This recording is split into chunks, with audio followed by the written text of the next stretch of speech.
Chapter 1. Bleeding Out.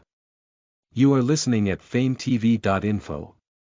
Crimson blood flows cold, seeping in on dark moonlit alleyway, snow in the crevices. Two men stand above young female bleeding out, dead bodies behind them litter the rest of the alleyway. The snow turning red throughout the alley. The men look at each other with relief. That took too much effort to get her, the first male says, glad that the job was over with. We are not done yet. She is still alive somehow. We double tap this bitch. The men were frightened of the girl on the ground, no doubt about that. The female on the ground looks at them with no fear on her face, looking at two of her numerous murderers.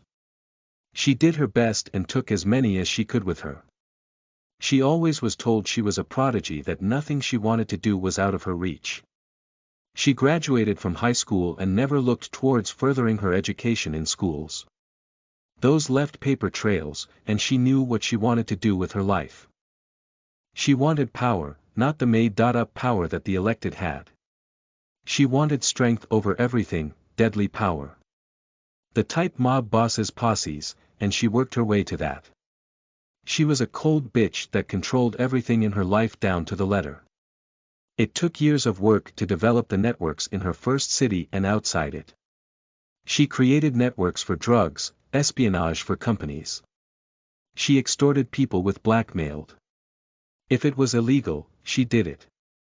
After 3 years, she had her first city completely under her thumb. Every elected official was there because she said they could. Every store paid her protection from the only crime there, hers. She developed her mob to the point that she had to expand. Gang wars ensued, she fought alongside associates, and gangsters made alliances, betrayals, deals, and the list goes on. For 8 years, she fought, took control of her first province, and was expanding to the rest of the country. She was nearing the end when the government, mostly under her thumb, with the citizens pushing towards reform, started to get out of control. Instead of paying her, they hired a hit on her. The squad ambushed her immediately as she left one of her favorite nightclubs. It was a blind ambush by over 40 men with guns.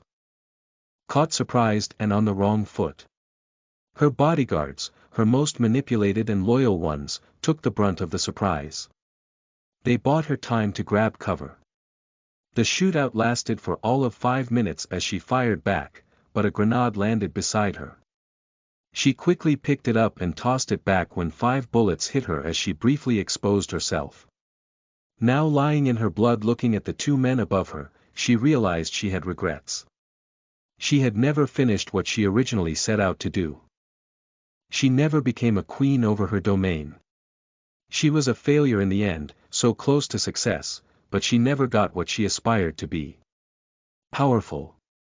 F.U.C.K. all of you, she muttered, barely audible to the 2 men standing above her. She craved power over all else in this world. They wouldn't give it to her, and she fell short. She craved more. Now at the end, with a man holding a freshly reloaded gun, she realized that only if she had real power, would this not have happened. Goodbye bitch, may hell keep you for eternity. Automatic gunfire sounded, and her thoughts became no more. Listen to the full novel at FameTV.info, direct link in the description.